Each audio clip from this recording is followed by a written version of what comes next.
Alors, assalamu alaikum les auditeurs de priorité. Nous dellu soit encore ci seen plateau comme d'habitude maa leen di nuyu di leen sant di leen gërëm ci attention bi ngeen am ci chaîne bi. Au passage maa ngi nuyu samay deux frères sama ñaari compatriotes yoo xam ne sont les fidèles compagnons de l'émission Priorité, monsieur Bass et monsieur Konaté. Maa leen di nuyu di leen gërëm di leen sant di ne une fois de plus la chaîne là mu ngi avancé. Boo leen xoolee actuellement le nombre d'abonnés bu ñu am ci chaîne bi vraiment ça se multiplie d'une façon ou d'une autre. Là on dirait que les gens commencent à prêter attention à cette chaîne. Damay ñaax tous les autres auditeurs yoo xam ne bon su fekkente ñu ngi seetaan kii bi l'émission ñu abonné wu parce que su ma duggee ci sama chaîne bi damay gis y a des gens yoo xam ne ñu ngi suivre mais ce sont pas encore abonnés. Ma leen di inviter au moins ñu def un petit effort là ne serait-ce que pour soutenir cette chaîne là ñu abonné quoi. Léegi aujourd'hui dañoo dem au niveau du Sénégal li ñuy waxtaanee tey fii avec l'éminent spécialiste du football monsieur Jo Bass. On va essayer de décortiquer aujourd'hui comment dirais-je là l'équipe sénégalaise là qui cette tournoi là boo xam ne mu ngi dem pour cette CAN là quoi moom la ñu décortiquer aujourd'hui avec monsieur Bass. Bon ki yooyu nag ki décortiquage boobu nag dinañu comment dirais-je accentuer mettre le point sur le discours du président de la République et la remise du drapeau. Comme Jo Momba, c'est un observateur. Moi, dinañu wax exactement lan la ñu mën a attendre sur ce truc là quoi, sur cette équipe là aujourd'hui boo xam ne dina dem quoi. Parce que si vous vous souvenez, Jo a très bien dit am na benn émission bu mu defoon pour la première fois fii mu expliquer pourquoi l'équipe du Sénégal ne gagne pas. Am na explication yu bëri yu mu joxe te nag am na benn point boo xam ne mu attiré ma ci lool moom mooy bu mu doon expliquer ce que le président devrait faire pour remettre le drapeau à ces trucs là quoi, au lion là bu ñu dem pour des compétitions là quoi. Et aujourd'hui boo defee un regroupement là tu vois pas que Jo li mu doon wax démb ça commence à se dessiner et je crois que moom boobu tamit bu ñu toogee fii dinañ ko jéem a prouver quoi. Donc Mamadou Konaté nuyu naa la, Jo Bass nuyu naa leen ci plateau bi daal voilà. Donc waaw Bakary maa ngi lay fay encore di remercier que la présence de Jo encore une fois de plus ci émission bi. di nuyu mbokku diaspora bi mbokku sénégalais yi ak fépp fu ñu mën ci toll ci àdduna maa ngi leen di nuyu maa ngi nuyu suñu mbokku sénégalais yi aussi kilifa diine kilifa aada yi les responsables politiques maa ngi nuyu ñëpp daal fàttewuma kenn xam naa moom tey moom comme ni nga ko waxee rek c'est sur le sport te xam naa on a notre spécialiste du foot là qui est Jo Bass. Je pense qu'il va nous éclairer par rapport à ce qui se passe sur cette CAN là Jo, n'est-ce pas? Il a de ses analyses là yoo xam ne donc waaw Jo dafa mel ni dafa liw sa Jo xanaa États-Unis dafay neige. Non, entraînement laa jógee quoi avec les gosses de 2003 là nés en 2003. te neige am na mais ci biti lañ ko defee nga xam ne man dëgër naa ba léegi. waaw ça c'est vrai waaye nag dafa tànk de amatoo 18 ans. du indoor de outdoor la. Outdoor la maa ngi door a agsi ma ne xaar ma ñëw. nekk ak yéen c'est un grand plaisir pour moi. Donc ma nekk ak yéen donc le plaisir est pour moi maa ngi leen di delloo ziar di nuyu auditeurs yëpp comme ni ko sama frère Bakary waxee gars yi nañuy abonné donc suñuy abonné ci lay structure bi di gën a mën a dox quoi. Donc tey affaire football la ñuy wax parce que c'est l'actualité quoi. Déjà match yi commencé na tey Sénégal suba lay commencé jongante donc Bakary comme tu l'as dit man jotoon naa wax ci lu tax amaguñu trophée ba léegi depuis 1960 ba léegi donc les années se sont succédé mais ba léegi on n'a pas trouvé les moyens pour ou bien le fil conducteur bu ñuy yóbbu ba ñu yëkkati trophée bi gagné ko. Donc joxe woon naa ci yenn point bon comme ni nga ko waxee rek gis naa ne li ma jot a wax am na yoo xam ne daa ngi koy commencer appliquer donc vu discours président bi wax na ci ay wax yoo xam ne man loolu junj naa ko bu yàgg bon je ne sais pas peut-être il a un proche boo xam ne jege na ma man tamit donc su gisee ne am na benn compatriote bu wax loo xam ne arrangé na nation bi mu xelal ko ci loolu mooy rôlu ñeneen ñi muy ministre muy simple citoyen muy conseil technique muy leneen loolu mooy seen liggéey tu vois te parfois suñuy def émission yu mel nii comme yow émission yi ngay def nit ñi dañuy defee ne tu fais ça pour toi non tu fais ça pour la nation sénégalaise defuloo ko pour ñu jël le premier ministre defuloo ko pour ñu jël le conseil technique yow defuloo ko pour ñu jël le député wala leneen da nga ko def pour Sénégal avance man je suis dans le domaine du football je parle du cadre général mais li may wax ni yëpp pour football Sénégal avancé parce que mooy dafa nekk loo xam ne moom laa gën a sopp ci sama àdduna voilà donc su dee mën nañu commencer kii bi wax ci projet du moins discours président bi bon je peux démarrer ou bien bon ci discours bi dafa amoon ñaari point yoo xam ne dama ko relever mooy président bi dafa am ay sous-sujet yu mu wax te en tant que observateur man damay xool nit ñi lu ñuy réagir les concernés les principaux concernés lu ñuy réagir concernant l'équipe nationale le principal concerné c'est l'entraîneur parce que moom mooy dem sur le plan technique moom mooy dem waaw président moo ko chef muy Augustin Senghor mais Augustin Senghor du toog ci banc bi donc sur le plan technique le principal concerné c'est l'entraîneur bi président bi di wax yépp man moom laa doon xool waaw mais est-ce que mën nga ma may tuuti ma teg élément yooyu discours bi comme ça nga seet bu fekkee ne am na point yoo xam ne da nga koy expliquer foofu gars yi prête attention dama koy teg nga commenter après ba pare dinaa ko tegaat pour gars yi seet li ngay wax lan la quoi pour essayer de voir quoi exactement li ngay wax est-ce que d'accord nga loolu yow bàyyi la nga développer. exactement voilà. waaw naa ko teg d'abord. génération yi si topp ñoo fi lim ñoom Lopote ñu dem PSG football yàgg na ñoom El Hadj dem nañ dóor France. waaye après dem nañ ba quart de finale yéen daaw dem ngeen ba voilà waaye bii waxuma finale coupe la ñu wax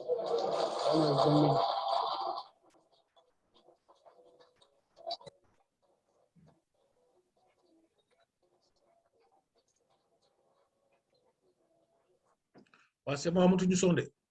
ok léegi bi mooy premier recoupement bi quoi.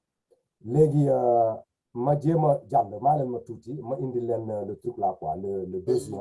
jeu bu rafet loolu amul ci coupe amul ci football efficacité la amul ngeen def comme Allemagne rek dugal rek même si c'est la 99e na bal bi dugg ngeen gañ après c'est fini en entraînement mën nañu waaw fent def ay kii mais fii gagné la ñu wax donc am nañu yaakaar si yéen vraiment ñu ngi leen di ñaanal aussi te jàpp naa ne vraiment am ngeen mérite parce que du càpp. ok est-ce que gis nga les trucs là les deux points là yi nga bëggoon soulever là. waaw gis naa ko réaction Aliou Cissé rek laa doon xool. ok bon léegi balaa may dem ci réaction Aliou Cissé lenn laa bu wax. Le président c'est le chef suprême de la nation. ouais. dina génn ci ay sujets yu bëri ci tous les sujets sax lu sujet yu bëri mais bi yoon c'est la première fois du moins l'une des rares fois ma ànd ak moom à 100% vraiment parce que il faut pas être nihiliste nit su defee loo xam ne vraiment hyper positif dañ koy wax discours président bi c'est hyper positif te lii man junjoon naa ko bu yàgg ne leen ci sa benn émission ne leen am na discours boo xam ne defaguñu ko moo tax duñu gagné te discours bi sax je pensais que technicien sax moo ko waroon def man dinaa dellu si ci action boo xam ne acte boo xam ne président bi daf ko waroon def te mooy gën a pointu discours bu mu def nii discours bi moom c'est vraiment excellent. léegi pour analyser réaction yi tu sais compétition dinaa si dellu siwaat parce que am na lu important avec l'avènement de la Covid là il faut ma wax si compétition c'est pas que am nga ay grands joueurs ngay gagner compétition dañ koy mën d'abord dañ koy xam ba pare dañ koy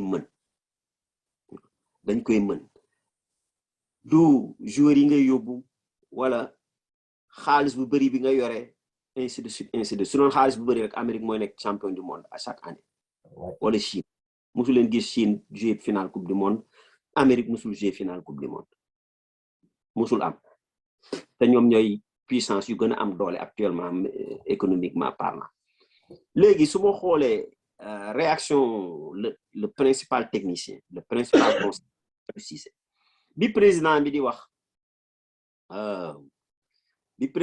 ci première vidéo bi nga wone bi muy wax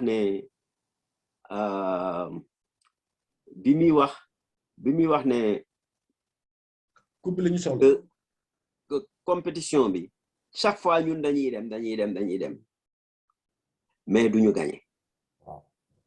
mais duñu gagné léegi amul dem naa demi-finale amul naa dem naa finale c'est pas ça qui compte ce qui compte c'est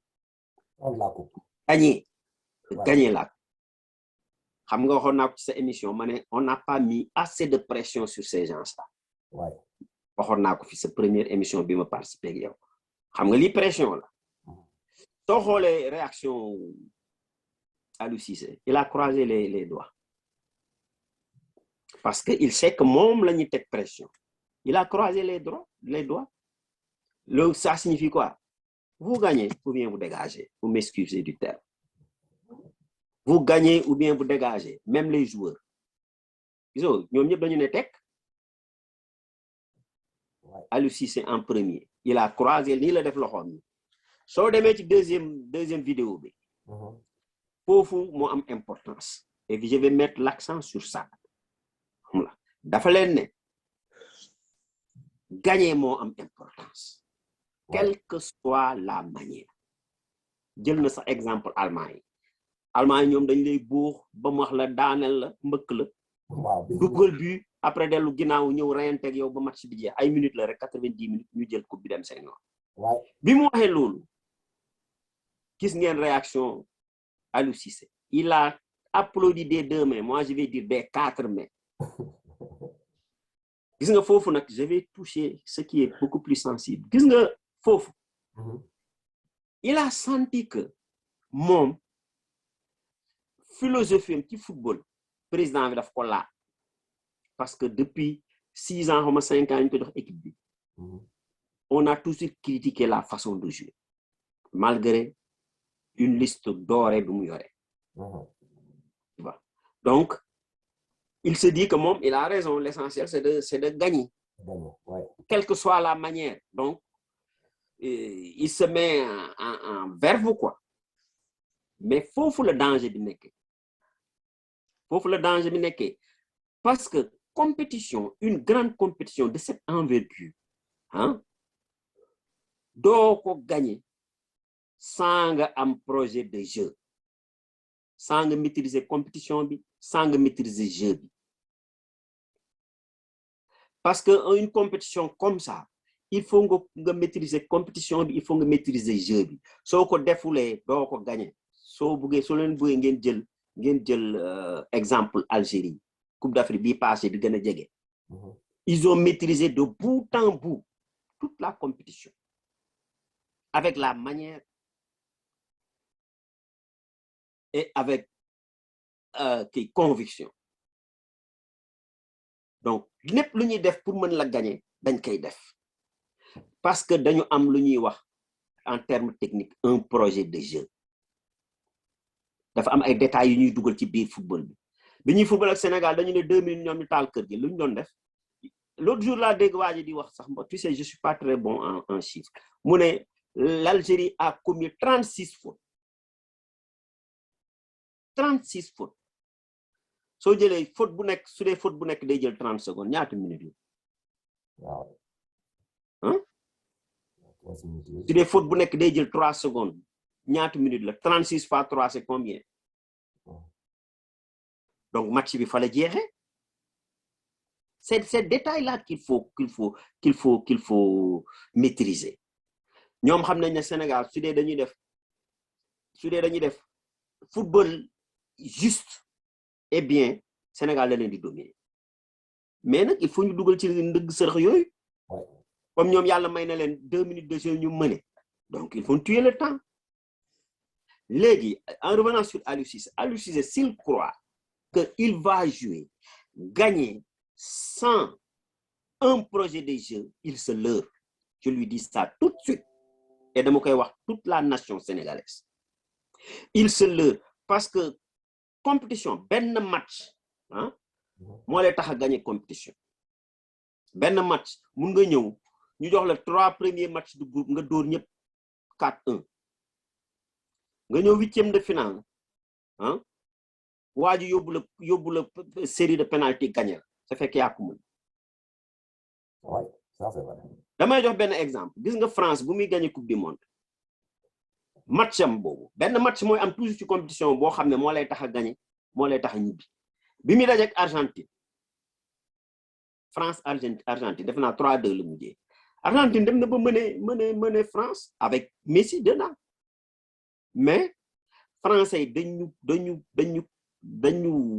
aborder match bi ah di ko yoot ba génn si ça veut dire que toute la compétition ils ont calculé l'Argentine ils ont gagné ce match man bi ñu gagné match bi rek laa xam ne France gagné coupe du monde gisatuma ko fay téye c'était le match à gagner compétition toujours dafa am benn match boo xam ne da nga ko war a gagner donc Aliou Cissé damay avertir s'il pense que nu muy jouer sans projet dina tax mu gagner coupe il se leurre je me répète il se leurre donc beneen chose bon xaw ma ndax dinañ dellu si ci les dinañ ñëw sur les points saillants pour comment faire pour gagner la solution. Avant d'arriver sur les points saillants là quoi c'est-à-dire yow li ngay wax nii quoi c'est-à-dire su fekkente Aliou Cissé n'a pas un projet de jeu avec lui là mais Aliou Cissé dafa am benn équipe technique bu nekk autour de lui ñu constitué est-ce que ñooñu mënuñ ko dimbali ci loolu quoi l'équipe là bu ñu voilà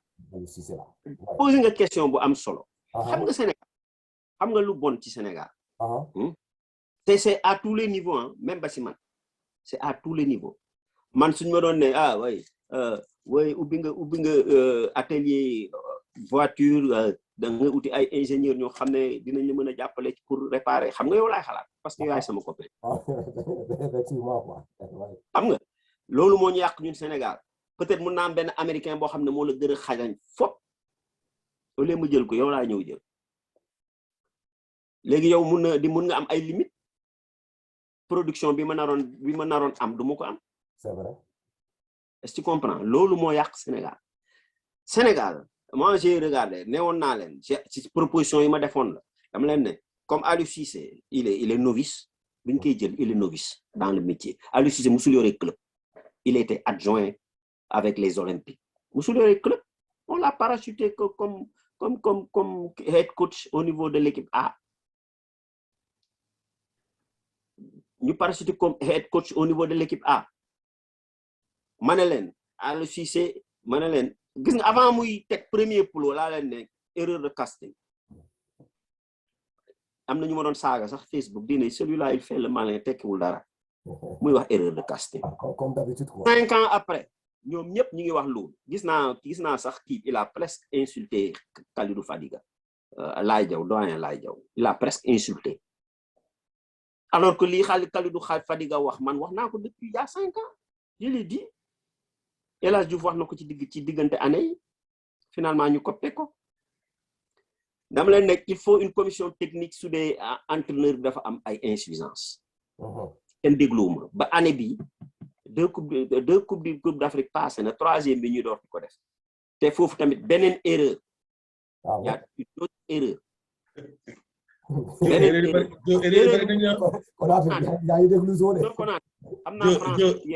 yi bari nañ de am ay Minaan dafa cher foofu France xam naa loolu léegi damay joxe benn exemple bu terre à terre rek damay def comme Pape Bouba Diop suy def jàkkaarloo benn exemple bu terre à terre soo sa kër soo ko yoree nga jël benn Minaan mu lay toggal nga jox ko lépp tout au complet mu togg pendant une semaine doxul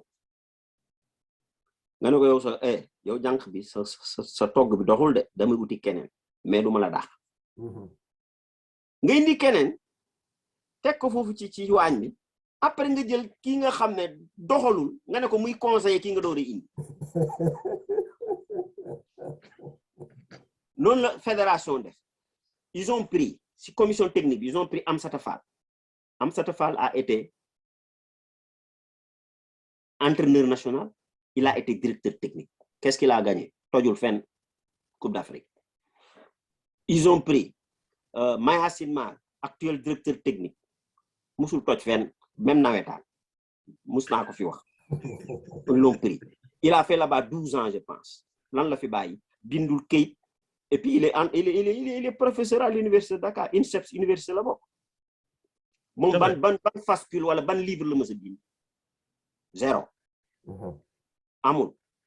Ils ont pris Amara Traoré, il est dans le groupe. Amara Traoré, 3 matchs, 3 défaites. Quand le conseil.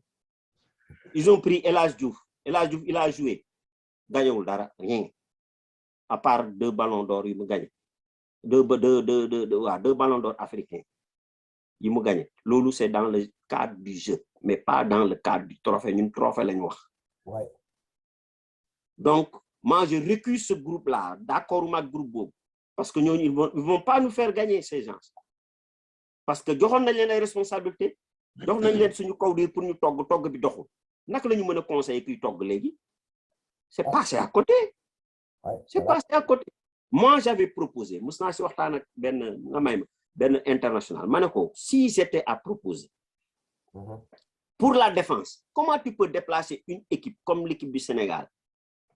Hein? Nga wut ay conseil en défense te jëlo Roger Mendy.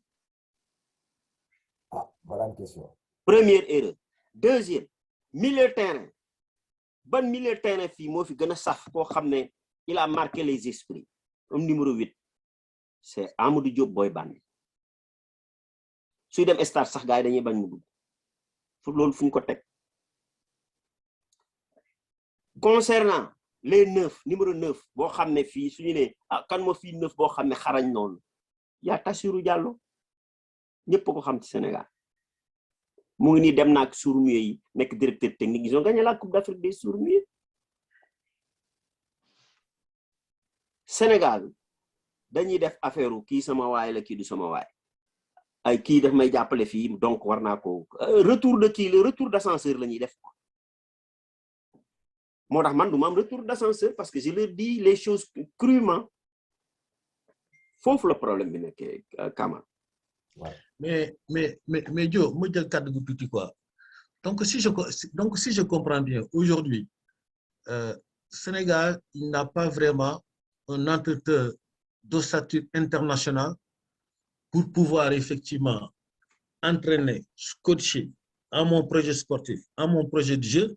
Pour l'instant, il y a chicken. Ça veut dire que quelque part, c'est vrai que à un moment donné, ils ont eu en ça l'équipe nationale. Il faut se poser la question, effectivement, est-ce que l'équipe nationale, ce n'est pas une question de jour finalement. Moi, j'ai compris quoi, ce n'est pas forcément une question de jour. Tu as l'équipe et puis tu as un collectif aussi. Est-ce que l'équipe et le collectif, effectivement, vont pouvoir faire bon ménage pour gagner une coupe?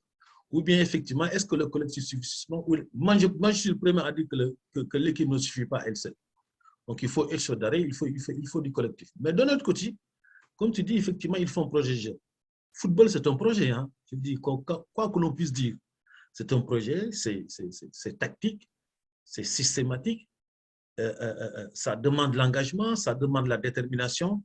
Mais ça demande aussi que derrière, que les joueurs aussi soient très bien cadrés par des professionnels de ce nom-là. C'est-à-dire que mon n'est qu'un grand joueur, football équipe nationale, et qu'à un moment donné, tu ne peux pas être un bon entraîneur. On sait qu'il y a des joueurs ici qui n'ont pas brillé, qu'à un moment donné, ils ont ça chez certaines équipes, ils n'ont pas du tout brillé du tout. Ouais, ben, les demandes pour la jouer. Affaire réellement fan. Est-ce que ce n'est pas parce que c'est une question de dire les joueurs ne mouillent pas suffisamment le maillot ou pas?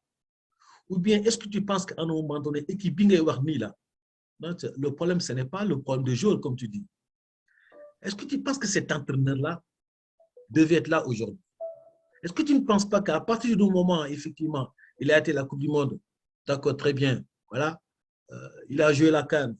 Je pense qu'il a perdu combien de fois? Il a perdu 2 fois, non? La CAN. 2 CAN. bii mooy Il a perdu troisième. 2 cas.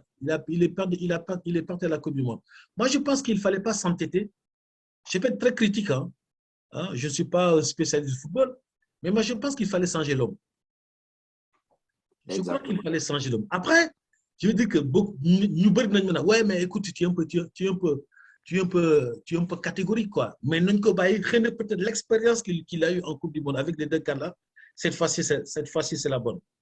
Et je me dis peut-être que le fait que Moutam est équipe nationale, il pense que quand même qu'il a toujours de bonnes recettes. Parce que recettes, ça évolue toujours en termes de football. Hein. Ni équipe, je peux dire, il y a 5-6 ans. Aujourd'hui, ils ont changé effectivement de jeu, ils ont changé de système, ils ont évolué autrement. Parce que le football évolue aussi. C'est vrai ce que tu dis. Est-ce que tu penses que toi, Joe, aujourd'hui, soit il fallait changer tout derrière, ou bien tout simplement, il fallait tout simplement changer l'homme qui est l'entraîneur. Parce que tout repose sur l'entraîneur, en fait. Parce que les choix, c'est l'entraîneur qui va le faire. N'est-ce pas? Est-ce que tu penses réellement que il peut amener le Sénégal jusqu'au bout du bout et de le couper au Sénégal? Est-ce que tu penses que c'est faisable en tant que spécialiste? Est-ce que tu penses que ce gars-là, il a la carrure? C'est parce qu'il a la mentalité? Est-ce que tu penses qu'il a l'engagement?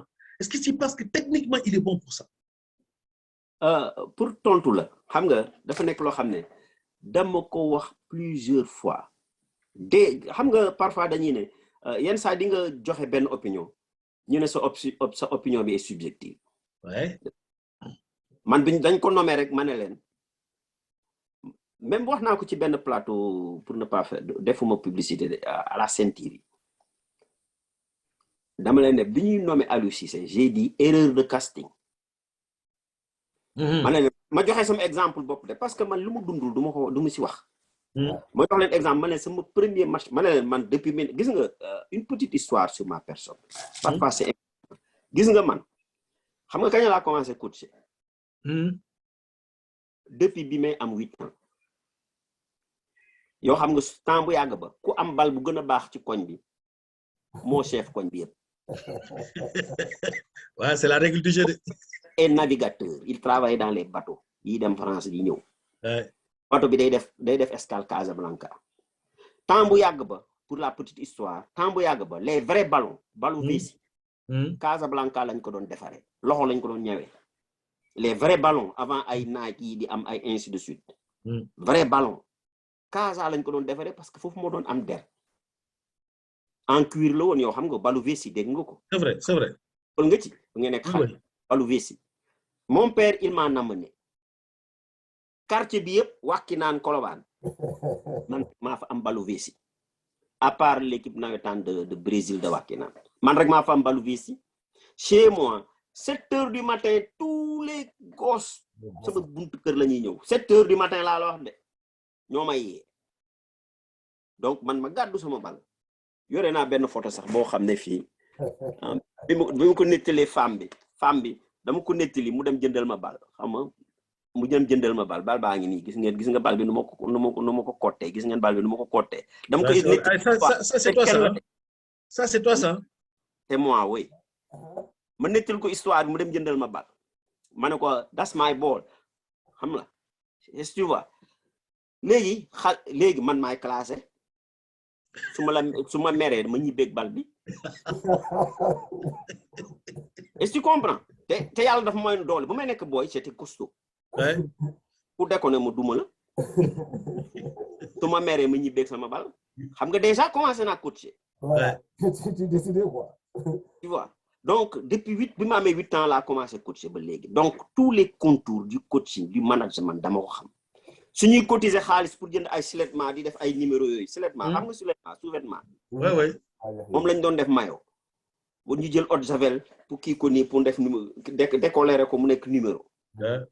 Wala ñu jënd ay kiiwu nu mu tuuti plastique dem tailleur bi ñawal ñu ko yooyu yëpp man maa ko doon régler parce que man maa moom bal bi donc j'étais le chef. Léegi pour revenir au niveau du sujet ma ne leen au niveau du plateau erreur de casting le fait de prendre Aliou Cissé.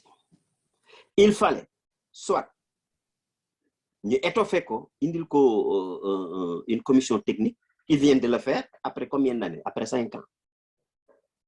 Donc on a perdu du temps. Ouais. C'est vrai. Tu vois. Donc il faut ñu étoffer ko pour il a fait 5 ans mais def na ay progressé na, c'est normal. C'est normal mu progresser parce que progresser lu ñu ne moom du use xelam. Progresser na mais c'est pas suffisant. La Coupe d'Afrique c'est pas un petit jeu. Te dinaa leen wax benn affaire tamit boo xam ne chance. Gis nga nit ñi dañuy wax oui il a mieux fait que les autres. Xam nga nit ñi loolu la ñuy wax comme argument. Man su may topp dara contour yëpp laay jël. Yow Brésil bi muy gëj a gagné Coupe du Monde c'était en 70. Après ban année la ko gagné defe naa 94 après depuis ñoom Pelé 70 ba 94 defe naa mooy Coupe du Monde bi ñu def fii ak ñoom Romario fii aux États-Unis lañ ko gagné. C'est ça. Je sais pas, c'était pas Atlanta, non? 86 waaw ak Atlanta 86 waaw 86 la defe naa tu vois la ko gagné fii. Naka la ko gagné Avalanche moo doon ñibbi moo doon jël retraite FIFA pour neexal ko yoo xam nga am na lobby FIFA moo doon président FIFA. Ouais. Pour neexal ko ils ont tout fait pour que le Brésil gagne.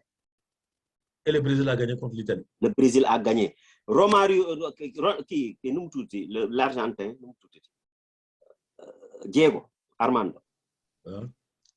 ñu tuumal ko mu ñibbi parce que xam nañu ñooñu rek ñoo mën a sonal Brésil rien que pour frayer le chemin au Brésil pour que le Brésil gagne. Donc pour le vif du sujet depuis bi Fambale ñëwee la secrétaire générale de la FIFA la dame là nu mu tuuti la sénégalaise. Joe, nous ne sommes pas des spécialistes du football. Waaw. Tu sais, nous. di fàttaliku turam bi entre temps turu sa mbokk bambara yi la rek moo tax turu depuis bi mu ñëwee. Tu n'as pas remarqué que Sénégal toujours poule facile lay am tirage ay poule yu facile kese waxuma ne moom mooy truqué de mais dafa am lobby boo xam ne dañ lay neexal yow mi di chef comme ni ñu defaloon Avalanche pour Brésil gagner. France bu muy organisé en 98 je ne dis pas qu'ils n'ont pas le mérite. Ronaldo feebaru. Feebar na fa kay. Est-ce que feebar boobu yow xam nga lan la ba léegi. Déedéet. Mu ngoog yooyu yëpp ci affaire boobu la bokk man yooyu du ma ko négliger. José Marie Pérez bu muy dem Jeux olympiques ñu koy def en Australie kan moo gagné ki série bu mu doon daw. C'était une Australienne. José Marie Pérez dañ ko créer mu ñibbi te xam nañ ne mun na raw kooku. C'est inexplicable. Sénégal lu muy am ay poule facile. C'est pas gratuit. Oui, mais Joe, Ils sont tombés dans ça. Mais ils n'arrivent pas à gagner. Mais justement, comme nous l'avons dit, puisqu'il y a un lobby à l'intérieur et que le Sénégal tombe tout le temps sous des poules faciles, mais ça veut dire que quelque part, il y a un problème quelque part aussi. Est-ce que le fait... Le problème qu'on a fait, c'est Oui. hallucinant. Donc, ben voilà, donc moi j'ai bien fait de te poser la question. Donc pour toi aujourd'hui, Aliou Cissé, depuis qu'il a perdu la dernière CAN là, ok, il devrait rendre les armes. Exactement.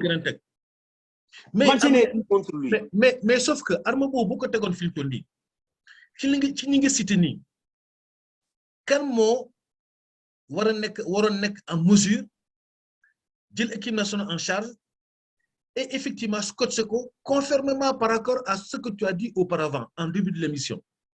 Parce que c'est ça aussi. Donc quelque part, je me dis quelque part, il y a une insuffisance, il y a une carence quelque part de nos entraîneurs, ok, d'être dans l'incapacité d'amener particulièrement équipe nationale, parce qu'il y a une équipe nationale, ceux qui ont des entraîneurs européens, quelque part, ils ont gagné la Coupe d'Afrique.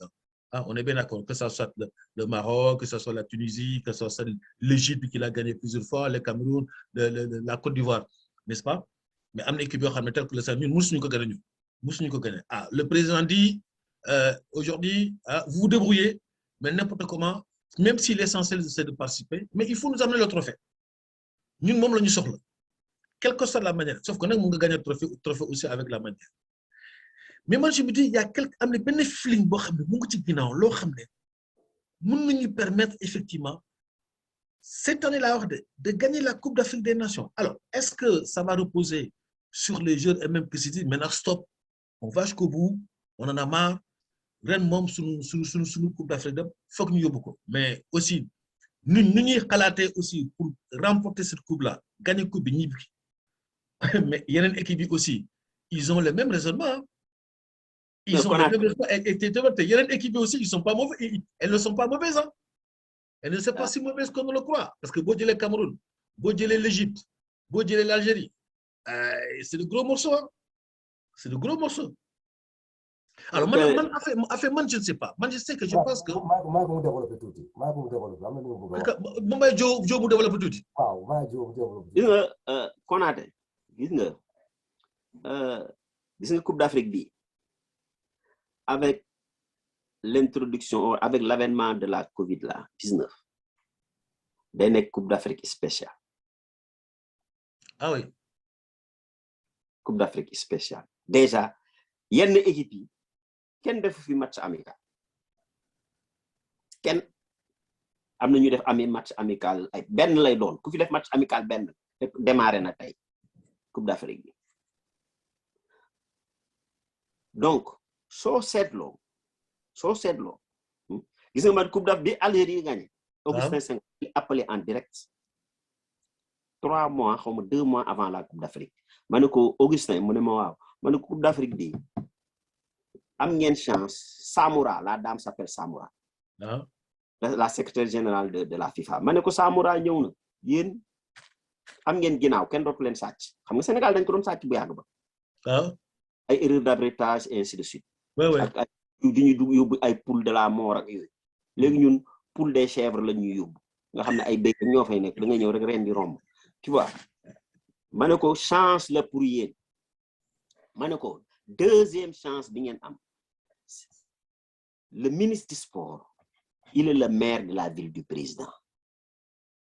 Donc, booyu président bi loo leen laaj am ko loolu chance la xam nga ñoom ñaata la ñu war a yóbbu 2 milliards et quelques Coupe d'Afrique actuellement Coupe d'Afrique tey bii 2 milliards et quelques la ñuy yóbbu donc loolu chance la ma ne ko Coupe d'Afrique bii mooy bii Algérie gagné soo leen si jógulee naar yi ñoo koy gagné je lui ai dit ça soo buggee nga woo Augustin nga laaj ma ne ko naar yi ñoo koy gagné parce que ni mu leen xoolee ni ñuy doxalee ak ni ñuy préparé woo ils vont gagner cette coupe ma ne ko on devait jouer ça au Cameroun xam nga dañ ko jël nangu ko yóbbu ko Égypte ma ne Cameroun du ko gagné parce que Cameroun ils ont des problèmes Cameroun dafa am nord am sud mais nag ay nit yu am jom lañ dañu am jom dañu am doole suñu génnee seen dëkk affaire ethnicisme yooyu tribu les problèmes tribaux dañ koy fàtte Cameroun la ñuy doxal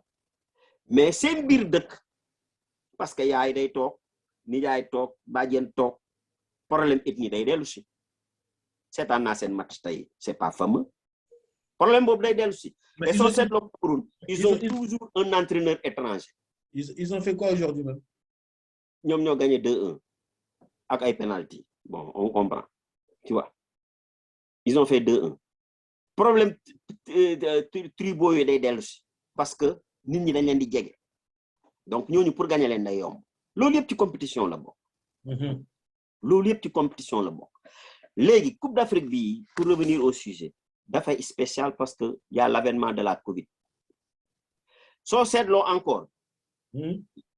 Principaux adversaires ce sera encore les Naar ñu ngi wax ay Covid fii gauche droite Naar yi déggoo leen fen ñu ngi ne tekk fen nga leen déggu am na ku ma soufflé ne ma Maroc dañoo bunkériser seen groupe le Maroc c'est des signes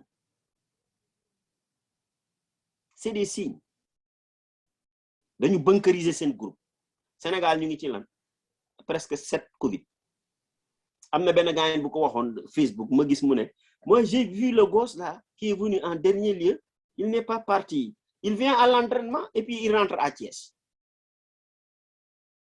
parce que daf ko gis muy dawal moto xawma la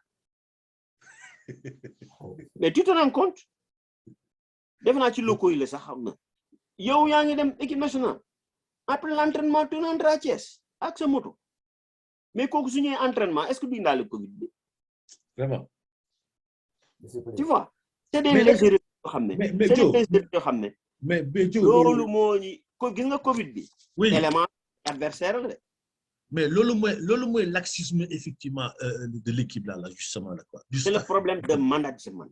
Mais c'est justement parce que comment tu peux toi avoir un joueur qui va jouer à la CAN je veux moi comportement mel ni quoi c'est entraînement bi jànkee de Thiès et puis le lendemain tu reviens non le gosse il habite à Thiès dañ koy indi comme pour compléter le groupe mais su paree entraînement mu ñibbi Thiès mais peu importe même bu dee des compétitions warul dem d'accord warul dem dafa toog ba séance bi jeex c'est un manque de professionnalisme. waaw léegi d'accord Jo am na benn question nga xam ne dañu avancer tuuti ñu jéem koo laal quoi c'est-à-dire xam nga de tout ce que tu viens de décrire ici là quoi c'est-à-dire le plateau technique bu nekk autour de Aliou Cissé nga daal di wax il faut que ñu def tout pour jouer un projet de jeu yooyu da nga ko expliquer quoi bon expliquer ko tuuti les failles yoo xam ne ñu ngi fi bu ñu def la attention mën nañoo coûter waaw léegi nag damaa bëgg nga dugg dans les quelques points saillants quoi sur le plan technique yoo xam ne dinañu conduire à la victoire quoi. Voilà, donc lan nga xalaat ci loolu quoi selon toi qu'est-ce qui doit être fait pour que cette équipe-là au moins indi ay coupe quoi. ok balaa may dugg ci côté technique xam nga waxoon nañ ci affaire président ma ne la excellence 100%. waaw man mais ni mu ko gisee woon président bi dafa waroon changer nu mu acté au lieu mu leen di jox drapeau bi au palais moom président bi dafa waroon jël une voiture banalisée dawalal ko moom boppam ak benn garde-corps dem fekk leen Radisson je ne fais pas de la publicité fekk leen ci hôtel bi bett leen ne leen man maa ngi nii cette fois-ci je ne vous donne pas de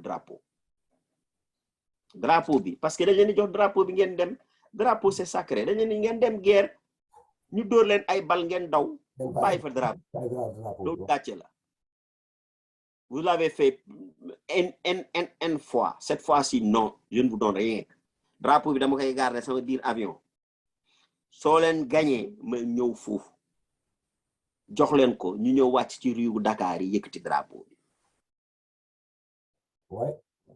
léegi concernant man loolu affaire boobu la ñu waroon indi changement boobu la ñu waroon def la ñu waroon yokk ci discours bi mu def noonu léegi concernant le côté technique comme ni mu la ko waxee rek le foot c'est pas seulement la technique c'est l'environnement c'est le management c'est tout fu mu nekk nii déjà moom mënu la wax l'entraîneur mënu la wax kan mooy titulaire kan moo nekkul titulaire kan mooy jouer ak kan moo warul jouer parce que y a l'avènement de la Covid-19 waaw c'est très très très délicat loolu il faut xam-xam bu rëy pour nga mën ci génn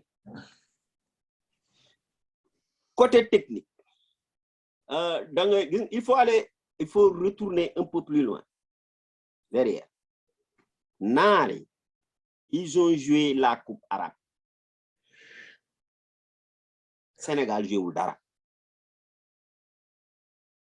la Tunisie et l'Algérie ils ont joué les phases finales de la coupe arabe matul un mois su ko matee bëri na su ko matee ci la yem donc ça veut dire ñoom am nañ ossature ba pare ñoom lu ñuy ñaan peut-être suñu am benn Covid ñaari Covid ça va mais am nañu ossature ba pare te am nañu rythme parce que joué nañu yaa 4 semaines Sénégal jouéwul combien de mois ngi ni Sénégal jouéwul donc ñan ñooy principaux adversaires yi da ngay ne c'est les Maghrébins les Arabes donc ce focus yëpp ci ñoom nga ko war a teg parce que am na fu ñu la rawee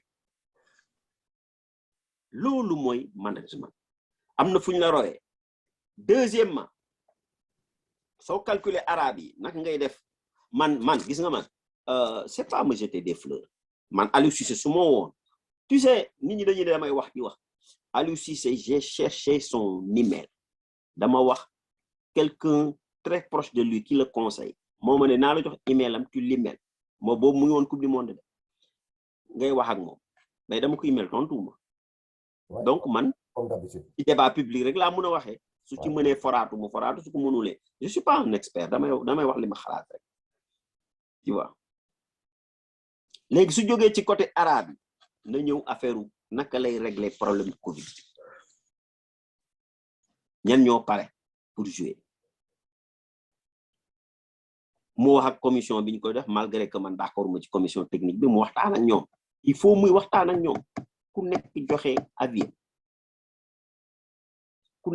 avis mais moi je pense dans un dispositif bu mel ni équipe nationale mais on doit je pense que c'est évident wax ak de manière régulière et continue jouer rek ça fait quoi bu fekkee ne yow entraîneur nga normalement tu dois faire ça tout le temps. ok bu dee am nga si tu as un peu bon sens parce que toi à tout seul tu ne peux pas gagner la compétition sans les autres aussi. Je te dis yow mi nekk France yow mi nekk toi tu monsieur Konaté Deschamps il a 29 observateurs 29 suy préparer coupe du monde chaque lundi tous les 29 envoient leur rapport 2 mois avant la coupe du monde tous les 29 observateurs. mais loolu mooy organisation sax. ku nekk gis nga nombre de passes ratées nombre de passes réussies nombre de tirs chaque jour sur les 30 wala 28 yi nga xam ne ñoom la ñu projeté pour yóbbu leen. oui da koy jot suñu gisee ne yow li ngay raté passe dafa bëri kële moo ëpp lu muy réussir kooku la ñuy jël donc c'est pas ça ne te fera pas au hasard amul hasard léegi point saillant yi mooy nañu calculer naar yi bu baax man suñ ma woowee dinaa leen wax naka ngay def pour gagner naar suñ ma laajee équipe naar parce que j'ai eu la chance de faire Clairefontaine bi may def Clairefontaine le groupe qui était venu à Sénégal 92 le groupe marocain là avec leur seen libéro bu njool be ainsi de seen latéral gauche bu takke bi lu tuuti li on était dans le même groupe ñoo defandoo certificat là-bas à Clairefontaine bi ma dund ak ñoom pendant 10 jours j'ai compris l'esprit maghrébin moo tax dama leen xam man xam naa naka laa leen di contrer soo xamee nooy contrer arabe yi rek tu as la chance de gagner cette coupe d'Afrique là soo ko xamulee nag avion ngay jëlaat ñibbisi bi yoon Fokker lañ leen di yónnee ñu ñibbisi. tu es trop dur je te le jure.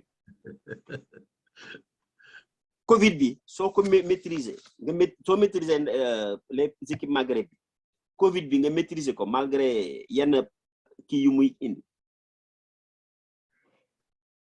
di nga am avantage pour gagner parce que seetaan naa Cameroun et Burkina je te le jure le Sénégal est 2 fois plus fort que ces gens-là mais nag comme je l'ai dit compétition benn match la benn mun nga daje Cameroun ñoom ñu multiplier seen possibilité comme ni ñu defoon rek il y a 4 ou 5 ans ñëw nax la gagné la te pourtant amuñu carrure boobu donc point saillant yi mooy loolu naar yi ñu calculer leen xool nu ñuy def ak ñoom Covid bi ñu xool naka lañ koy régler ensuite ñu protéger groupe bi mu bañ a am yeneen nouveau cas très important ñi nga xam ne dañ leen fa jël man sama yoon nekkul ci loolu ñi nga xam ne dañoo bëgg restaurant bëgg boîte nañu bunkeriser suñu groupe comme le Maroc là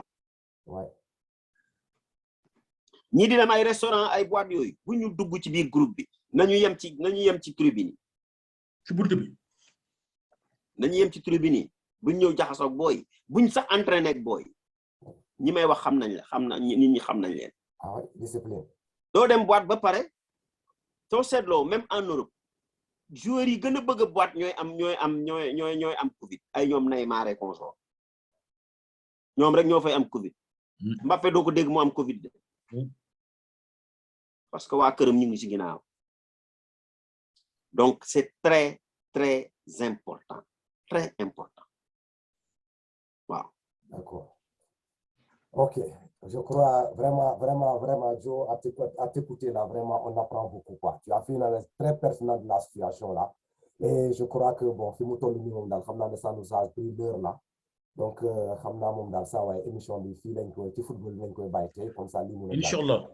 bu ñu ñëwee la prochaine fois ñu jéem a dugg ci keneen léegi nag sa dernier mot bi nga war a joxe par rapport à tout ce que tu viens de un résumé total bi ngay jox nga sànni un conseil de façon générale pour cette équipe du Sénégal quoi bon malgré que analyse yi nga def tamit am na loo xam ne vraiment bon génne ko fii peut-être bu fekkee duggoon na ci seen nopp moom mën nañ ci njëriñoo quoi après boo paree nag Konaté daal di jël la parole là mu daal di résumé quoi voilà.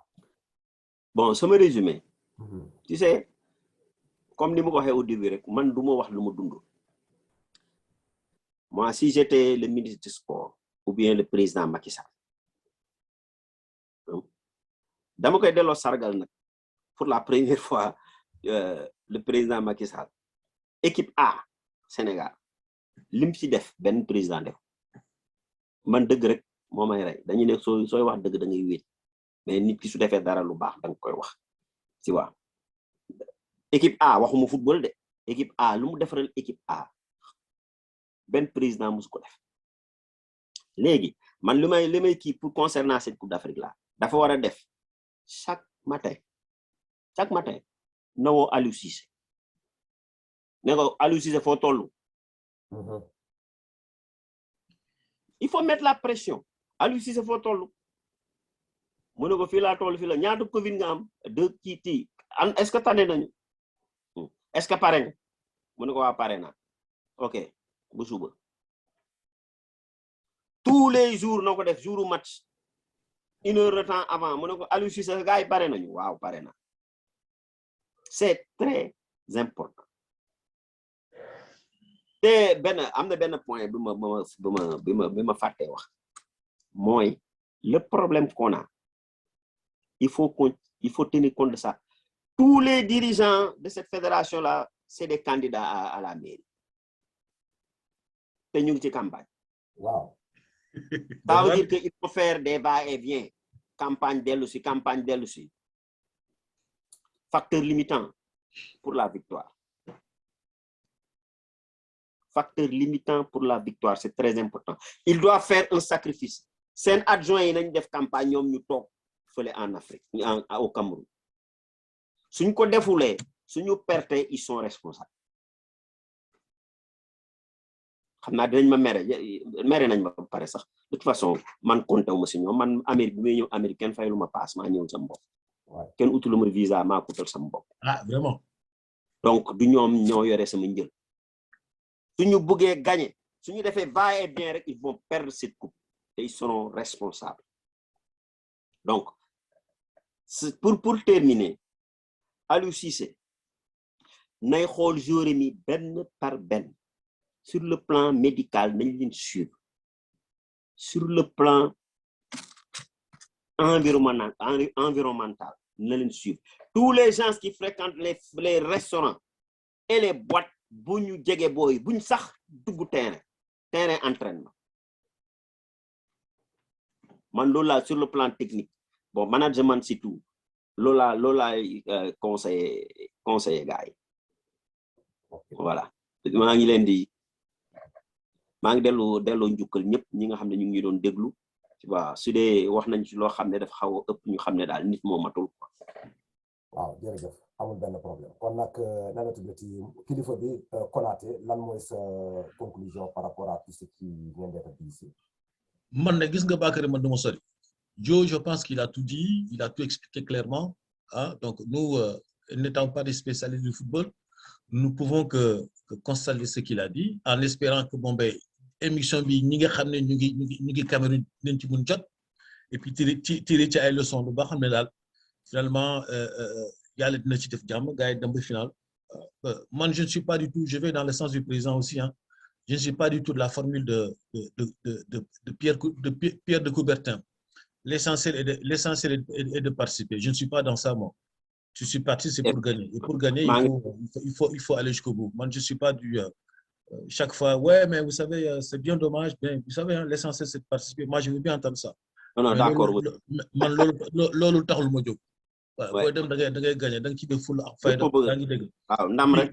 Voilà et puis c'est tout le monde quoi à un moment donné aussi Sénégal il faut que ñu xam ne aussi le peuple en a marre gars yi sonn nañu quoi chaque fois di dem on revient les mêmes produits chaque fois on va en finale on est battu on rentre et puis bon ben l'accueil que nous faisons de nos lions accueillis comme des héros parce qu'ils ont été en finale c'est peut-être bien mais man daal loolu ça ne me satisfait pas donc je pense qu'il doit faire tout et pour tout pour que cette année daal mu nekk la bonne année boo xam ne daal au moins pour une première fois ñu gagner Coupe d'Afrique des Nations il nous faut ça nous avons les jeux nous avons les hommes maintenant que les gens fassent le boulot quoi c'est tout point barre mënuñu dem nekk fële pendant 3 semaines je pense que ça va durer pendant un mois ñu nekk Sénégal de supporter Sénégal lépp nekk sous tension Sénégal non seulement sous tension électorale mais sous tension footballistique aussi à un moment donné quoi voilà au bout du bout il faut que nous amènions le trophée point final le reste Bakary au fond man le reste je m'en fous ils n'ont qu'à se donner tous les moyens qu'il faudrait pour gagner affaire man daal ren daal nañu indi l'affaire dimbali nañu dimbali ngir la war a suul nañu indi Coupe d'Afrique. Merci beaucoup. Après le reste bon ben c'est eux qui voient hein. Voilà. Les experts c'est eux ñoom ñoo fa nekk. waaw comme le président l'a déjà dit nañu def tout pour ñu de coupe bi bon egg final moom daal vraiment ça suffit quoi coupe bi lañu soxla léegi nag ñu ngi ñaanal cette équipe nationale du Sénégal là kon année bi mu nekk seen année daal kon nag nañu am espoir ci ñoom ñu jéem ñu topp di ñaanal daal. Merci une fois de plus monsieur Bass qui s'est analysé moom daal moom ñu la xamul moo ñoom ñooy wax daal mais man xam naa ne man daal xam naa la ba pare quoi je connais très bien quoi toutes tes analyses là pour avoir vécu ak yow les situations depuis la tendre enfance là on est ensemble là on a partagé le monde sportif ensemble xam naa fi ngay waxee xam naa li ngay wax lan la quoi voilà donc maa ngi lay remercier beaucoup sur le truc là quoi la disponibilité bi ngay am pour partager avec les Sénégalais sa connaissance par rapport à ce football là quoi. Mamadou Konaté tamit nag maa ngi lay gërëm di la sant quoi kon nag gars yi jërëjëf merci beaucoup une fois de plus quoi. Merci beaucoup Bakary à la semaine prochaine inchallah. Voilà. À Paris à bientôt. Ouais à Paris man nag foog ñu ñëw États-Unis waaye sax dafa xaw a sedd temps yi de.